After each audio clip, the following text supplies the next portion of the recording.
Show. Aí, bem-vinda, minha amiga Raquel Vigiani. Como é que você tá? Tudo certo, Ti. E por Que bom ter aí. você aqui. Quero saber as suas histórias aí, saber toda essa vivência sua. Fala pra gente primeiro, onde é que você tá, por favor. Eu tô aqui nesse momento no quintal de casa, numa comunidade que se chama Tumbira. Uhum. Ela é uma comunidade ribeirinha, né, classificada como uma comunidade tradicional, uma comunidade ribeirinha, que é uma das 19 comunidades dessa área de proteção, né, uma unidade de conservação, que é classificada como Reserva de Desenvolvimento Sustentável. Então, é uma classificação de unidade de conservação, assim, que oficialmente as pessoas podem viver, né? Então, muita gente já vivia aqui há muito tempo, e a partir de 2008 foram delimitadas algumas áreas de interesse, principalmente nessa região do Rio Negro, foram criadas muitas unidades de conservação, formando esse mosaico que eles chamam, que é como se fosse um corredor de proteção, né? E que vai daqui até São Gabriel da Cachoeira, subindo O Rio o Negro. Rio Negro inteiro, e que é bem interessante porque, né, dá essa ideia de um maciço, né? Várias áreas próximas uma da outra, e que ao mesmo tempo assim tem gente morando, então não é como se fosse construir um parque natural, né? Aqui já tem gente vivendo há muitos anos, uma ocupação que se deu primeiro, né, pelos indígenas, depois chegaram os seringueiros. Essa região mesmo que eu vivo tem um histórico de trabalho com madeira forte, construção naval, e daí depois que vira reserva já é uma outra história, né, porque várias atividades são, de certo jeito, assim, meio proibidas e regulamentadas, então é uma região que tem uma história bem legal. Nessa comunidade aqui tem cerca de 30 famílias morando, bem pequenininha, e fica fica cerca de... Depende de como você vem, né? Tudo aqui, as distâncias são medidas Gente, pela, eu ia te pela força perguntar. do motor do barco. Então, Então assim, não tem estrada, você tá no não tem coração você estrada. tá no coração da maior floresta do mundo, a Amazônia, é isso? Exatamente, exatamente, eu tenho esse privilégio. Que privilégio. E é Então, bem entre Manaus e Novairão, que são dois municípios que são relativamente eu ia te perguntar. conhecidos Então, por aqui. exemplo, se alguém quiser chegar aí, tem que ir para Manaus, e de Manaus, como é que chega até aí?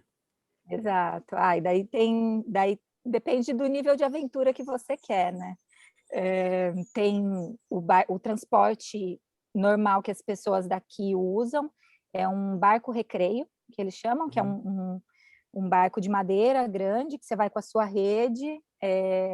Os horários são, assim, os piores. Sai 8 da noite lá, chega 1 da manhã.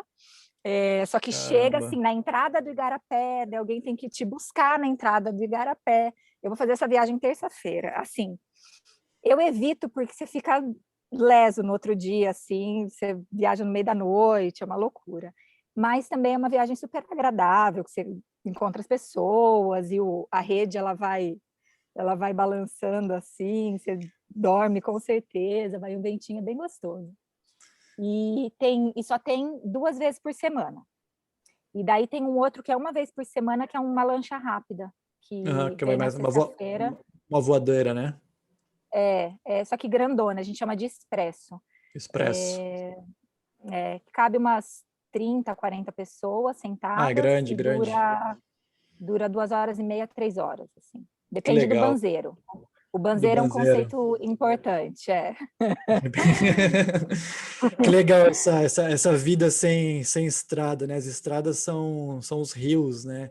São as veias da floresta e eles que ditam tudo, né? Ditam a vida, ditam o deslocamento, né? É muito, muito incrível isso. E assim, eu conheci a Amazônia em 2006 e, bom, para chegar em Manaus, né? Claro, você pode chegar de avião, mas naquela época eu peguei um ônibus de 48 horas até Porto Velho e de Porto Velho 4 dias de barco, né, para chegar em Manaus, né? Então, para chegar em Manaus, Você assim, veio pelo Rio Madeira, né? Subindo o Rio exatamente, Madeira. exatamente. Então, para chegar em Manaus sem avião já é aventura, né? E é muito recomendada essa viagem, né? E depois ainda eu desci o Rio Amazonas até Belém. E aí já é um Uhum. navio, né? Um navio assim, eu queria até que você dissesse, né? Que a gente fala da Amazônia e pouca gente conhece, né? Mas o Rio Negro quando você está nele, é como se estivesse no mar, né? Como se estivesse num oceano, assim, né? Porque é muito grande, principalmente ali em Manaus, né? Quando ele junta, né, com outro rio, e é muito grande, né? É, e assim, eu acho que tem duas coisas dessa relação com o rio, né, que é muito forte aqui, assim, com as águas em geral, porque tem a história das chuvas também. É, mas é isso, os rios, eles são imensos. O Rio Negro, logo acima da minha comunidade, é o trecho mais largo do Rio Negro, que chega a 23 quilômetros entre uma margem e outra, com várias Nossa, ilhas, com várias ilhas no meio, que é o arquipélago de Anavilhanas. E assim, é um mar, né? O banzeiro que a gente chama são as ondas do uhum, rio, né? Que parece um mar, assim, você vai batendo, enfim, que é sempre uma preocupação de quem está ali no meio do rio. E, enfim, tem uma outra questão muito séria, muito forte, assim, com o rio, que é a cheia e a seca. Que uhum, quem, enfim, agora que eu já estou aqui há, sei lá, 12 anos no Amazonas e tal, isso já faz parte né, do ano a ano. Eu ia falar do dia a dia, mas é assim, do ano a ano, né? Que tem do dia a dia, porque a cada dia você consegue ver a diferença. Mas dependendo, o rio, assim, os cenários mudam completamente. Isso vai influenciar no seu planejamento de viagem, no seu planejamento de vida, porque às vezes não dá para você sair daqui para fazer uma compra. Tem gente que mora em lugares que alagam. Então, a cada ano, o rio varia entre 10 e 13, eu acho que o Rio Negro chega a 13 metros a variação, de nossa, altura mesmo. uhum, Então, assim, na seca você sobe mais escada, na uhum, cheia tem os igapós, né, que é aquela coisa da floresta alagada. Às vezes, na seca, você tem que andar. Já chegou um ano de seca extrema que a gente tinha que andar mais de 1,5 km para chegar no Rio Negro mesmo, porque a gente está no Igarapé. Então, é como se fosse, né? Você está no Rio claro, Negro e daí você entra numa ruazinha, numa vielinha, que é um rio uhum, enorme. É um rio enorme para o padrão do Sudeste, né? Do Sul. É, mas que secou completamente. Então, vira lama, areia, tal. nossa, Então, isso influencia muito, assim. E assim, os navios, os barcos grandes não passam. Então, aham, tem barco que tem que encerrar a rota, ou tem que mudar a rota. E daí, isso junto com as dinâmicas das chuvas, é uma loucura, assim. Realmente, a gente é muito mais sujeito às... Enfim, a gente está muito mais vulnerável às forças da natureza aqui, né? Você não simplesmente se fecha em casa e, tipo, esquece o que tem lá fora, que que realmente legal. influencia. Bom, eu te conheço há acho que há uns 20 anos já, né? Então eu acompanhei toda essa jornada aí. Mas para quem não te conhece, como é que foi para você chegar aí? Qual que é a sua missão aí? O que você faz? Fala um pouquinho, por favor. Uhum. É, é sempre difícil dizer, assim, o que me trouxe, né? Porque é quase místico, assim, o negócio, é meio que um chamado. Mas eu conheci pela primeira vez numa viagem de família, veio eu e meus pais aqui, uma viagem clássica turística. E na época eu tava para me formar na faculdade, eu já trabalhava com sustentabilidade, né? E trabalhava enfim, sustentabilidade empresarial, uma coisa mais, mas eu já estava meio que ligada nessa questão assim socioambiental e tal. E daí eu me formei e nesses processos assim de tentar descobrir o que eu quero da vida, a Amazônia falou muito alto, assim, e eu fui procurar vagas que me trouxessem para trabalhar na Amazônia.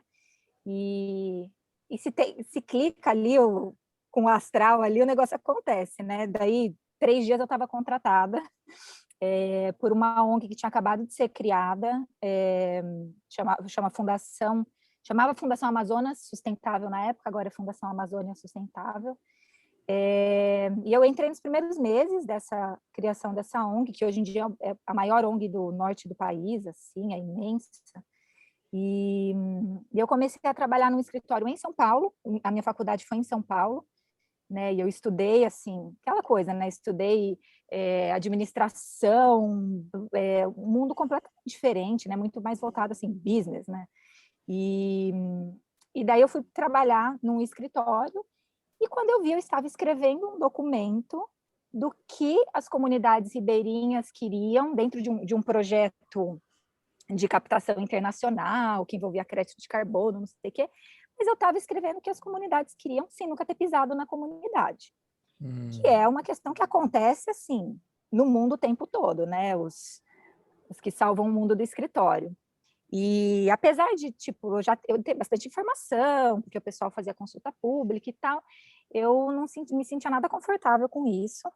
E eu fiz uma viagem a trabalho, assim, só uma visita, né, para conhecer as comunidades, para ver como é que era e continuar escrevendo lá do meu escritório. E chegou um momento, isso durou 6 meses, chegou um momento que eu falei, cara, isso não faz sentido. E daí eu me mudei para a comunidade. Era uma comunidade chamada Boa Frente, que estava também numa reserva, numa RDS chamada Juma, que fica no sul do estado do Amazonas. E estava, enfim, entrou nesse esquema de RED, que eles chamam, que é de geração de créditos de carbono, a partir dos serviços ambientais que as comunidades prestam. É todo um sistema assim, interessante, super complexo, mas que no fim acaba sendo muito distante da realidade, né? Assim, para ele, ali mesmo, as pessoas não entendem direito o que é todo esse esquema dos financiamentos, não sei o quê. E daí eu me mudei para essa comunidade em 2009, e fui trabalhar, né? Eu virei a gestora de campo desse projeto. A gente estava construindo uma escola, fazendo toda uma estrutura, porque no fim o projeto, assim, o financiamento vinha para melhorar com as condições de vida das pessoas ali, né? Com a ideia de que as pessoas que vivem ali protegem a floresta. E, enfim, essa é a lógica, mas no fim é assim, construindo uma escola, tentando fazer uma escola funcionar. Essa comunidade ficava aqui, se as pessoas achavam que aqui é longe, assim, isso daqui, eu moro tipo o povo até fala, é Nova York das comunidades ribeirinhas, assim, sabe? É tipo muito luxo. Cara, lá era 36 horas de barco, ou tinha que pegar aquele teco-teco, que eu morria de medo, gente, aquilo lá é horrível. E daí, para chegar na cidade, que chamava Novo Aripuanã, e que chama, né, Novo Aripuanã, eu não volto lá faz quase 10 anos já, mas e de lá ainda pegar mais 3 horas de voadeira para chegar na comunidade, enfim, foi uma loucura. Mas cheguei e foi minha escola inicial, assim, foi onde eu aprendi que eu não sabia nada, que faculdade nenhuma, por maior renome do diploma da faculdade, tipo, não ia me ensinar nada daquilo. E eu ainda achava que eu era meio super-herói. Eu fui para lá falando assim, nossa, eu sei, porque, enfim, a gente já se conhece faz tempo, eu tinha acabado de morar na Índia, né, um tempo. Uhum. Falei, cara, eu morei na Índia, tirei de letra, assim, tipo, tô em casa. E, não, depois disso, cara, eu vou chegar lá na comunidade, em qualquer lugar eu vivo. Nossa, mas eu tomei várias peias. Então, esse foi meu batizado. E daí Entendi. fiquei lá por 1 ano, e desde então eu morei em Manaus, e teve várias idas e vindas, e faz 3 anos agora que eu estou aqui nessa região do Rio Negro. Já comprou a casinha, né? Sim, fui Eu, aceita pela comunidade, porque aqui importante. em reservas você não é dono da terra, né? Ninguém aqui é dono da terra. Uhum. É terra do Estado, então o que você tem é o acesso ao benefício que você Uhum. fez no terreno. Que é super contraditório, porque o benefício é você meio que desmatar um lote, e a partir daí esse terreno vira seu, daí você negocia com a comunidade, constrói uma casa e tal. Eu cheguei numa casa já construída, mas toda uma negociação. Eu achei interessante isso que você falou da pessoa que quer salvar o mundo, quer salvar a floresta do apartamento dela, né? E E eu acho, até estava pensando nisso hoje, tem muita gente que está lá sentado no apartamento sem perceber que o apartamento dela tá em cima de onde era a Mata Atlântica, né? Que também foi totalmente destruída, praticamente, né, quase a maior parte destruída, e a cidade que ela mora está em cima dessa mata. Bom, e aí a gente, eu recomendo as pessoas que vão conhecer a Amazônia, né, realmente para ter essa ligação com a floresta, porque fica muito difícil proteger o que a gente não conhece, né? Uhum, E a partir do momento que a gente entende, pô, não, tem as comunidades, tem as pessoas, tem os rios, tem os animais, é outra coisa do que ver na televisão, né? Então acho isso muito importante e recomendo que todos vão, em vez de viajar para a Europa, e conhecer a Amazônia, porque é um lugar que... Bom, tem dois lugares muito que eu amo muito, que são... Um é a Amazônia e o outro é a Patagônia, né? Que são lugares uhum. incríveis de natureza, e a Amazônia é incrível, impressionante, é um lugar muito legal para conhecer. E como é que foi, assim, o que que a ONG faz? Como é que é o trabalho de vocês? Fala um Uhum. pouco. Então, atualmente, daí eu trabalhei um tempo, né, nessa ONG, trabalhava muito na área de educação, né, de estruturação dessas escolas, então foram quase 5 anos trabalhando para construir escolas, levar escolas para essas unidades de conservação, que basicamente todas as comunidades só têm escolinha até o quinto ano, né? Hoje em dia é o quinto ano, e não tinham acesso à continuidade de escola, então a gente, através de financiamentos, construía essas escolas e fazia toda a articulação para o Estado levar uma estrutura para essas comunidades, e enfim, é super desafiador, porque são comunidades assim, com uma densidade, são lugares com uma densidade populacional muito baixa, então meio que não vale a pena, né, para o Estado levar ter todo um custo para atender muito poucos alunos, né? E daí era também toda uma articulação, uma negociação, tinha que combinar recursos vindos de fora, que a ONG aportava para contribuir com o Estado, então é uma parceria, e que vem dando certo. Essa comunidade aqui, eu cheguei nessa comunidade no Tumbira, porque a gente também construiu uma estrutura dessa aqui, e que funciona, é uma luta todo ano, porque financiamento vai, financiamento vem, daí o Estado tem que bancar o transporte para os outros alunos de outras comunidades virem para cá. Então, assim, aqui, a escola daqui, por exemplo, atende 9 comunidades, 9, né, alunos de comunidades que vêm de 9, alunos que vêm de 9 comunidades de lancha todos os dias. É um gasto absurdo. Para quem não sabe o que é andar de lancha, gente, assim, Hum. 20 vezes mais caro do que andar de carro. Assim, é muita gasolina que vai. Então, é super desafiador, porque eles têm que vir e voltar. Os alunos menores vêm de dia e os alunos maiores vêm de noite. Eles voltam às 10h30 da noite para casa, num transporte de quase 40 minutos de lancha. Então, assim, Nossa. viabilizar tudo isso é uma loucura. É... E daí, isso, eu trabalhei muito tempo nessa função, assim, e, nossa, teve uns momentos muito, muito incríveis, assim, de você ir fazendo a lista de todo mundo que parou de estudar, né, para voltar depois de muito tempo que a gente conseguiu implantar ali a escola. E então, muito realizador, e todas essas escolas continuam funcionando.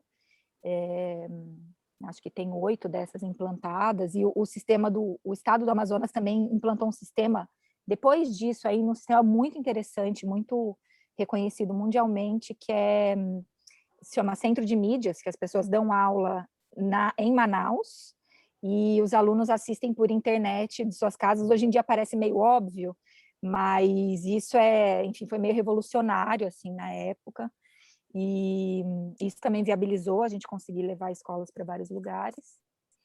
E, bom, daí eu também saí da ONG e tal, fui fazer um mestrado fora. Quando eu voltei, eu fiz uma consultoria, né? E hoje em dia eu sou consultora de diferentes projetos. Tem um deles que é a Menina dos Olhos, que eu sou apaixonada, que chama Escola d'Água, que também é para trabalhar com educação, só que educação muito voltada para cuidados com a água, né? Que é super relevante aqui. num cenário em que, ao mesmo tempo, a água parece tão abundante, tão presente, mas pouquíssima gente tem acesso. O estado inteiro tem 17% de saneamento, sendo que desse só 1% é tratado. É um cenário, realmente, é o estado com o pior índice de saneamento do Brasil, se eu não me engano. É um problema ter tanta água, tem tanta água nas comunidades e não tem água limpa para beber, né?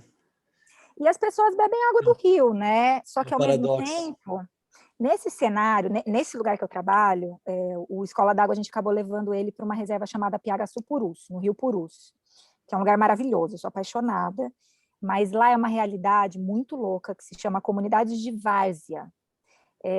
Eu sei que no Sudeste as pessoas não conhecem muito bem, mas são comunidades que ficam à beira dos rios, geralmente são rios de água barrenta, que além, tem isso, né? Tem as cores dos rios e eles dependem de, enfim, vários fatores naturais aí para ter essas cores. E o Rio Purus, ele é com essa água barrenta.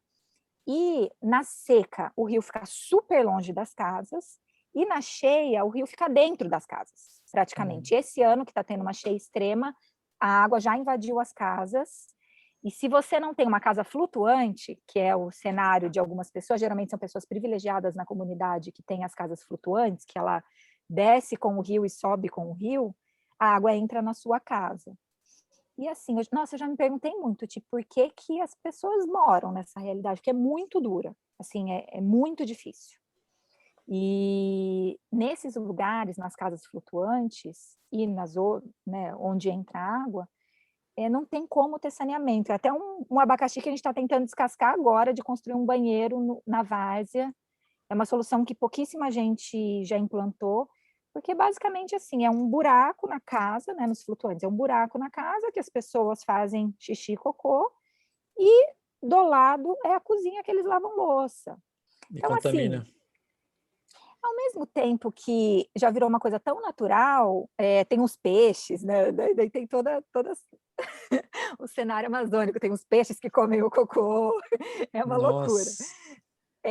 Tem o bacu, que é o que tem geralmente cada flutuante tem uns peixes que vivem ali embaixo e fazem meio que o tratamento. Nossa. É muito surreal, né? É muito surreal. Ao mesmo tempo, assim, tem altíssimos índices de doença. Da equipe do Escola d'Água, todas as vezes que a gente vai, todo mundo já pegou ameba. Assim, todo mundo já voltou Nossa. doente. Cada vez um e tal, por mais que a gente tenha super cuidado, mas as pessoas ficam doentes, né? E é uma realidade, assim, de muita gente. Não se sabe, quase não se sabe o que fazer, né?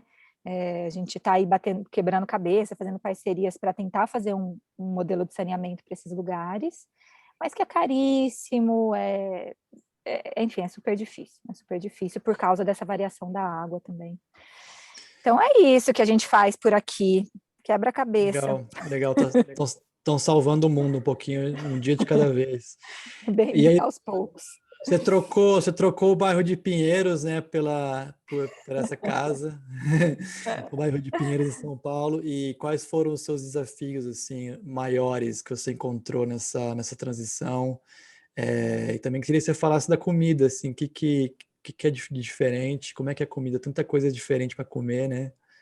Nossa, total. Bom, essa mudança principal, eu acho que eu vou voltar para a mudança lá de 2009, que foi a que teve maior choque, né? Porque quando eu me mudei para cá, eu de algum jeito já estava meio que já sabia o que me esperava. Mas essa de 2009, quando eu fui, foi tipo, assim, foi desconstruir tudo que eu achava, né? Assim, que eu Uhum. sabia. Principalmente na questão de, assim, desromantizar o que é a Amazônia. Isso foi um processo que demorou um tempo, mas, assim, as noções que a gente tinha de como funcionam as comunidades, como são,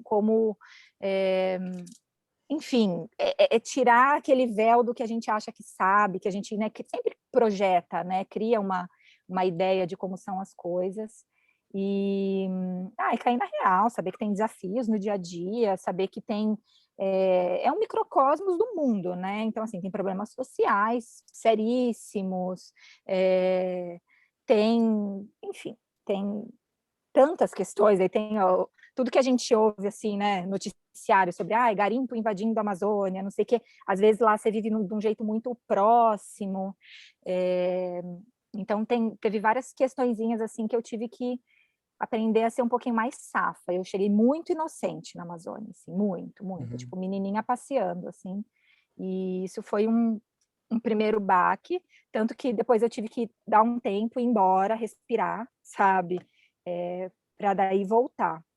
E daí essa minha última mudança, depois da casa já, aqui nessa comunidade que é mais tranquilinha, mais estruturada, e quando eu digo estruturada, é o quê? É uma comunidade que tem água na torneira, com Uhum. poço, então a gente não depende de água do rio, a gente tem poço, então água puríssima,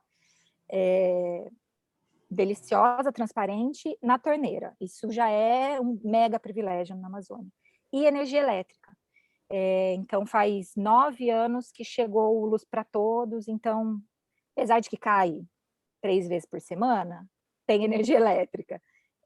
Então, isso já te coloca em outro patamar de, assim, conseguir morar, mesmo não sabendo, sei lá, não tendo um gerador, não sabendo todos os trâmites, aí não precisar descer para pegar água no rio, lavar a louça lá embaixo e tal.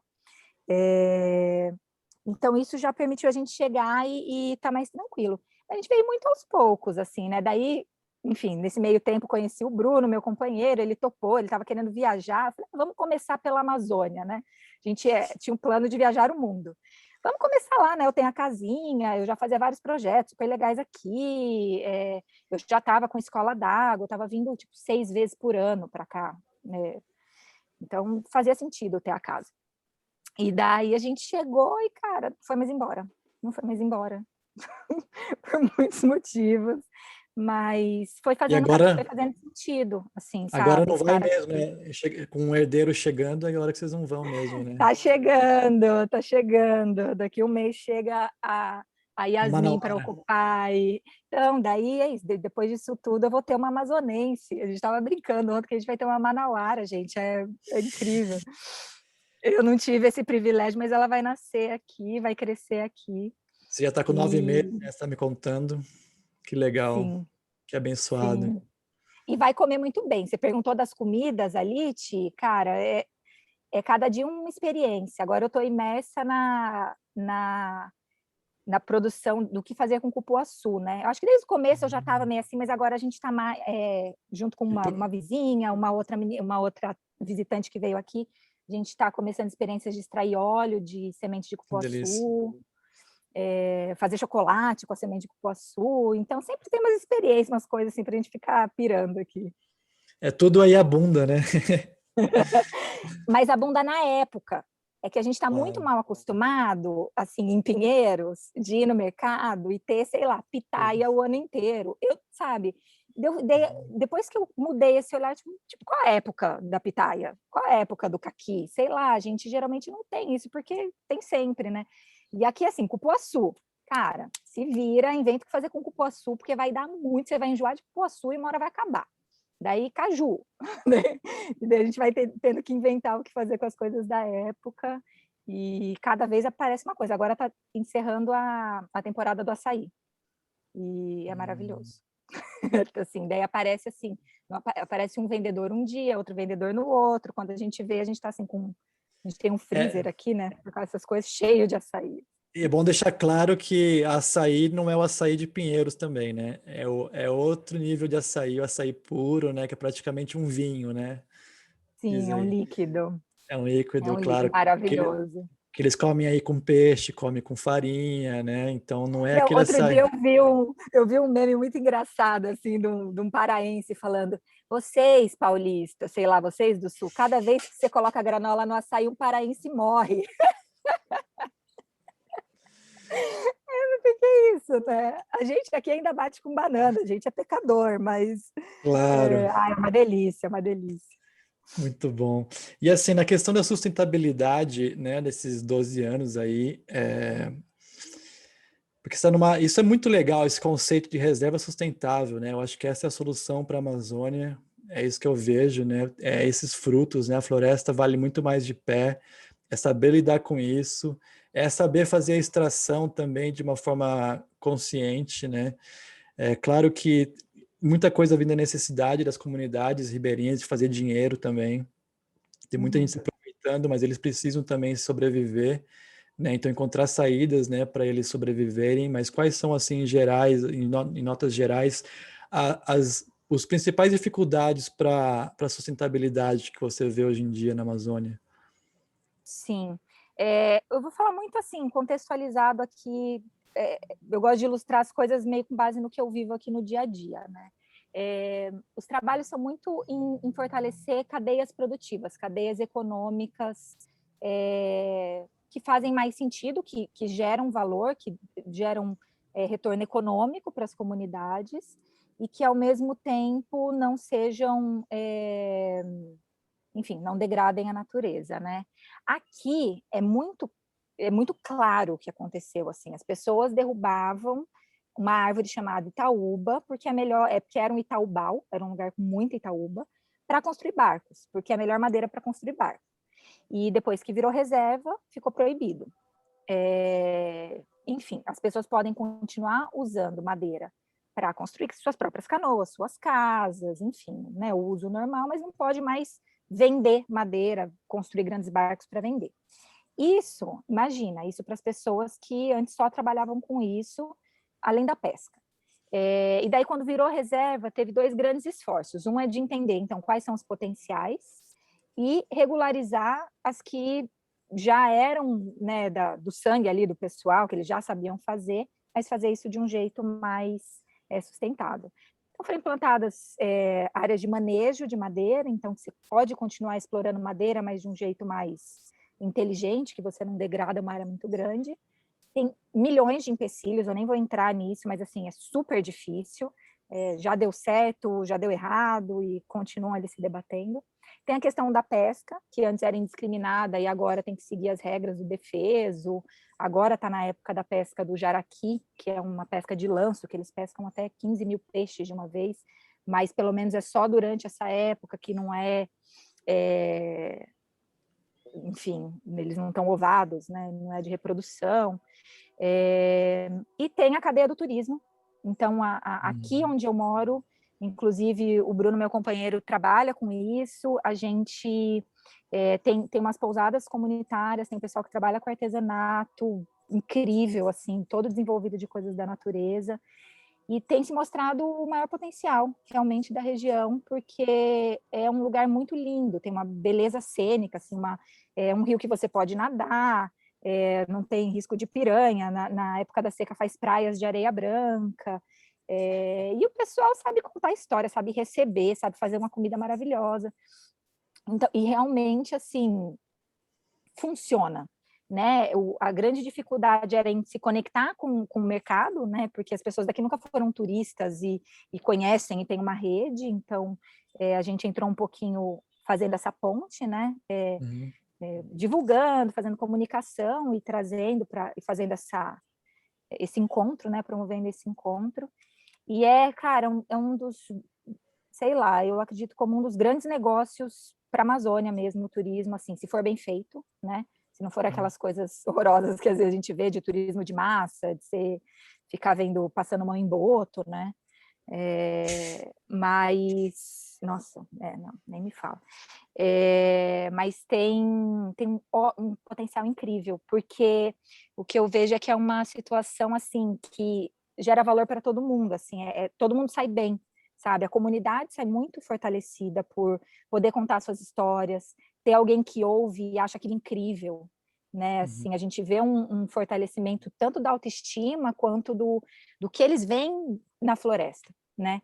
Porque foi muito comunidades estarem aqui, assim, tiveram que lutar contra a floresta de algum jeito, né, assim, para se estabelecer, para estar aqui, e é muito diferente da visão da gente que vem, ai, árvore, quero te abraçar, né, assim, e daí eles começaram a mudar um pouco a visão deles, né, que é muito legal, e além disso as pessoas saem transformadas daqui, que foi o que você estava falando, né, que para você é um dos lugares mais incríveis, o que a gente Total. mais vê e é o que a gente fica mais, assim, motivado, né, para fazer, assim, é muito real quando a gente fala para as pessoas virem visitar e que vai realmente mudar a vida delas. A gente vê isso acontecendo sempre, sabe, que as pessoas veem. Então, esses são alguns dos caminhos. E daí tem vários outros, né? Tem a pesca do pirarucu, tem algumas dessas que se chamam de cadeias produtivas, né?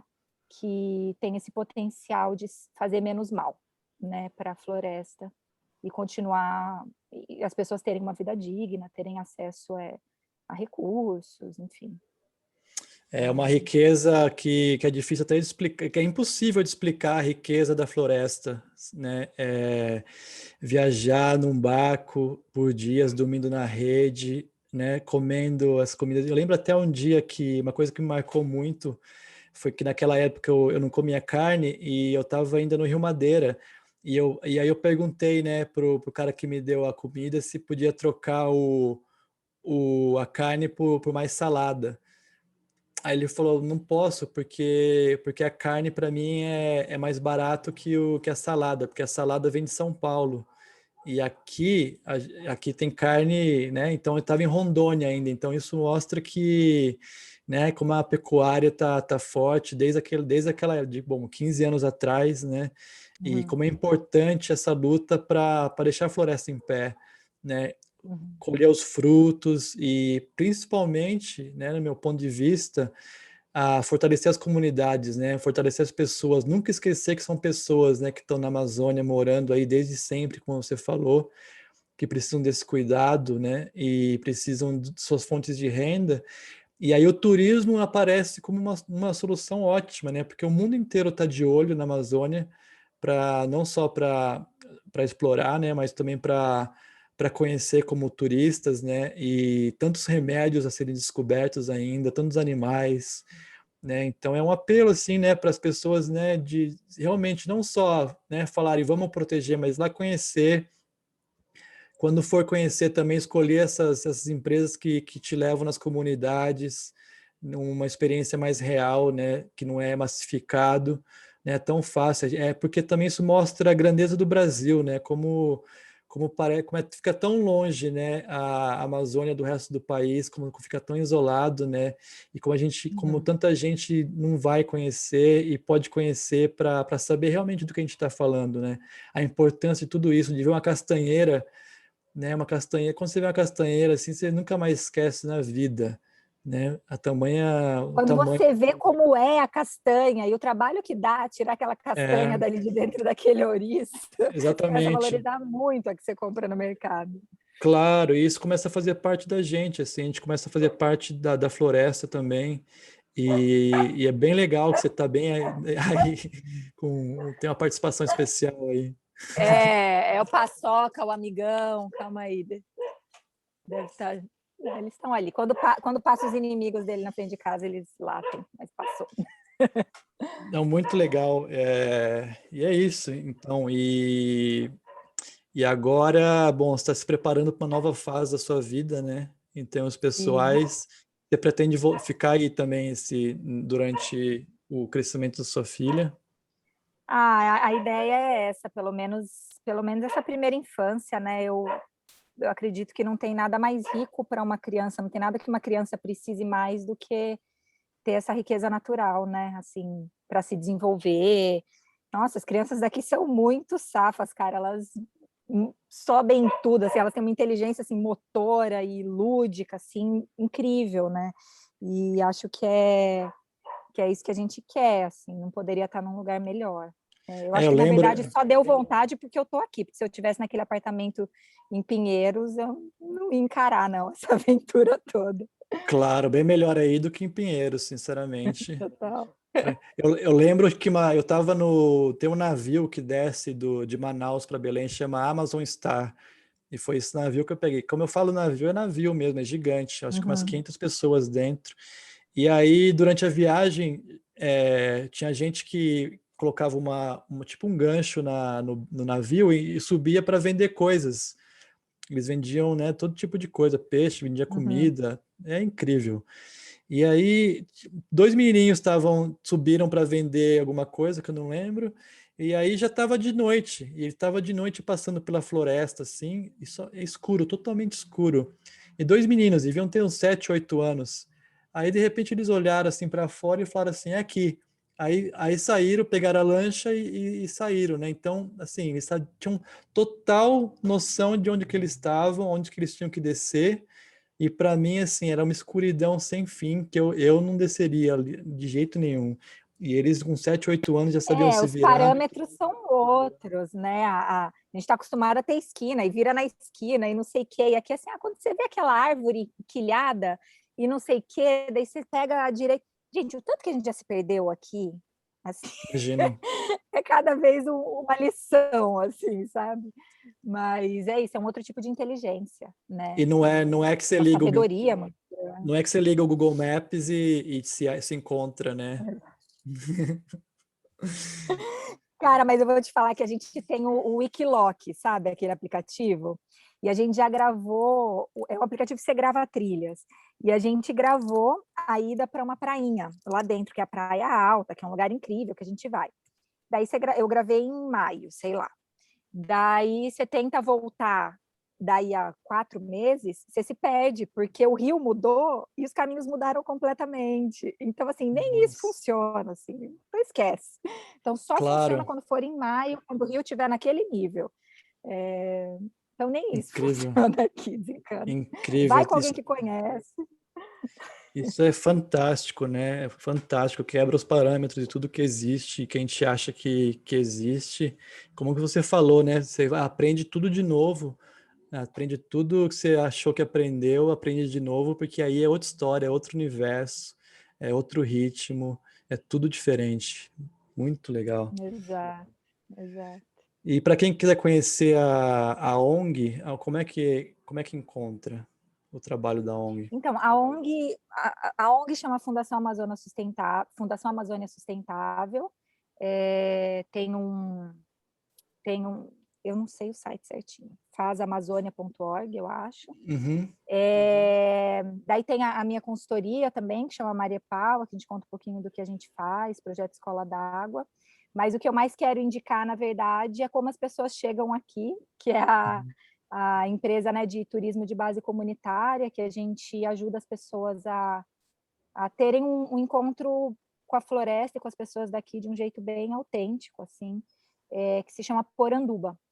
Então, Poranduba. o site poranduba.org, e lá a gente conta um pouquinho do que a gente faz e, enfim, a gente consegue facilitar esse encontro das pessoas com a floresta e é um lugar muito lindo aqui, então... E daí a gente adora receber gente, né? Porque a gente fica aqui, daí todo mundo que vem a gente fica amiga, que a gente mais quer que as pessoas venham.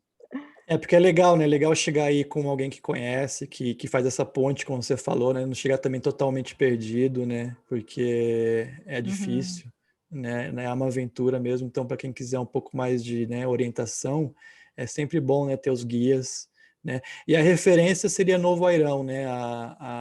O município, né? Manaus. Manaus. Manaus é mais fácil. Porque Vocês no estão Vairão entre fica Manaus. acima. Ah, Exato. entendi, entendi. Então, chega em Manaus e pega uma lancha. Daí, enfim, daí a gente passa as opções. Vir com um transporte, a gente freta lanchas, né? Assim também, para quem quer vir mais rápido. Mas a gente também encoraja as pessoas a pegarem o transporte público para ter uma experiência aí mais já chegar aqui batizado, assim. Chega lá Você em. chega no meio da noite, é uma loucura. Você nem sabe o que você está, sabe nem onde você está, daí você chega, você está no meio de um monte de rede no barco, daí de repente você chega à noite num lugar, você só vai ver onde você está no outro dia quando amanhece, assim, Então é só, é interessante. só chegar no porto de Manaus e comprar a passagem. É isso? Mas você sabe como é que é, né? Você tem que saber o nome do barco, o nome do cara que trabalha no barco, tudo, assim. Você precisa de umas dicas um pouquinho mais detalhadas. Mas a gente passa todas essas dicas para quem Show quiser. de bola. Então, pô, agradeço muito essa conversa. É muito legal essa experiência. Eu desejo toda a luz aí para sua filhota, Yasmin, que ela tenha uma ótima vivência aí na floresta. Eu tô com inveja dela, que ela cresça muito, muito saudável, né? E é isso, né? Essa história continua, né? A história sempre continua, as vivências, então sempre bem-vindo a voltar a contar mais história, porque isso é muito valioso. Tem muita gente que não escuta essas histórias, né, todo dia. Então esse que é o objetivo desse podcast, né? Mostrar essas vivências que saem um pouquinho, né, do comum, e como é rico nessa vivência, porque a vida passa, daqui a pouco a gente está aí velho e não fizemos o que a gente sempre sonhou em fazer, né? Então você foi uma pessoa que botou o pé não é na estrada, Uhum. botou o pé dentro da lancha, né? E deu tudo certo, né? Apesar de todos os desafios, e tá aí hoje, né? Uhum. Nossa, muito legal. Ai, tia, eu que agradeço. É muito gostoso poder falar, assim, contar um pouco, porque é isso, a gente fica no dia a dia, a gente acha que é tudo normal, né? Mas realmente é uma vivência muito diferente, né, do que as pessoas estão acostumadas na cidade e tal. E, e é isso, cada um dos assuntos que você perguntou, a gente poderia, assim, Com falar só de certeza. comida, falar só de, imagina, né? Então, fica o convite aí para continuar essa resenha, só a gente ou qualquer pessoa que vier aí querer saber mais dessas coisas, estamos por aqui, estamos à disposição, e é isso, cara, conheçam a Amazônia mesmo, assim, é fundamental para os brasileiros aí que falam, que ouvem né, fica muito numa coisa idealizada e romantizada e, cara, é real, assim, a gente está aqui, as pessoas estão aqui vendo o dia a dia e a floresta é realmente tocante e transformadora. Então, venham. Ótimo. Eu acho que não tinha jeito melhor de terminar. Eu te agradeço muito e muita luz aí para a família. Valeu, Kel. Obrigada, Ti. Valeu.